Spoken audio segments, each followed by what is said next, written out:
All Bibles are translated out of the Ethiopian original tongues, which was written in Ge'ez, and it consisted of at least 88 books. And it was not in an older New Testament format, for it was called the Book of Testament. In other words, it was just one big book. Only until the 15th century, when Europe decided to make 3 Bibles within a 51-year period, did you hear of an older New Testament format, in which they placed the future in the past, by having you believe that biblical characters of today died thousands of years ago in an attempt to hide Exodus and other prophecies that were against them. So let's read. All Bibles are translated out of the original tongues, which was written in Ge'ez, and it had at least 88 books. The Ethiopian Bible had at least 88 books. So Alexander the Macedonian, who was the first over Greece, made many wars.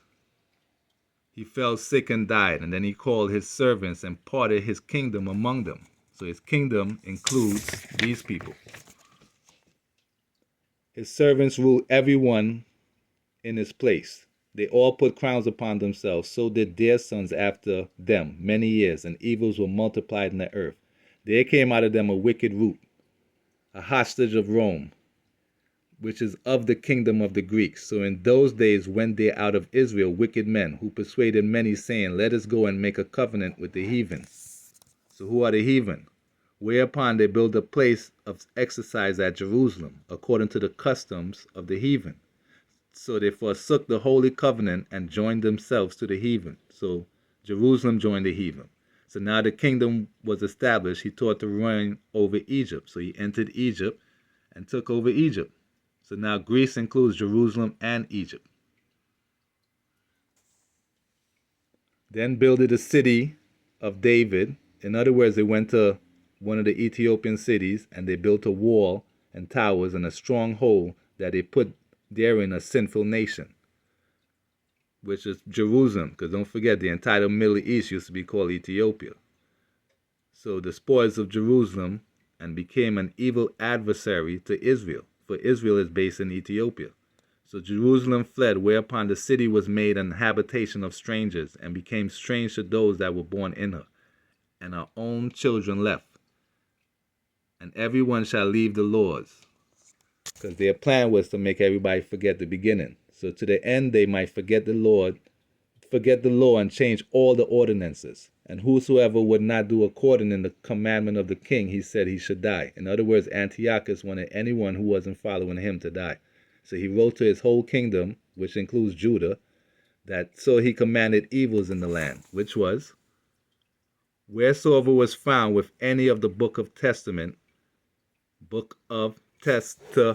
In other words, Ethiopia has the oldest, most complete Bible on earth. Let's watch. Ethiopia, oldest, most complete Bible on earth. Is the Ethiopian Bible the oldest Bible on earth? Ethiopian Bible, the oldest, most Bible on earth, written in Ge'ez, long time ago. Until these guys.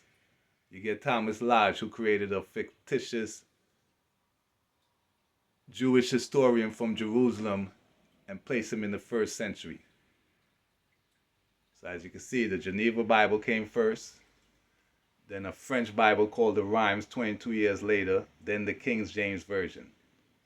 So the King James Version was written in 1611. Then literally 8 years after the King James Version, they began transatlantic slave trade. In other words, they used the Older New Testament format to enslave Ethiopians. So who's the king of Ethiopia? The king of Zion. He became emperor on November 2nd, 1930, and was crowned Haile Selassie I, King of Kings, King of Zion. The Most High Jah. So as you can see, Ge'ez is older than Hebrew.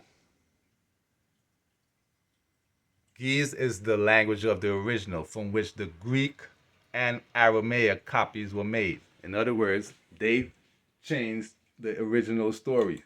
Follow Jah, not man. That's why he said, I have the highest respect for the Bible as a whole.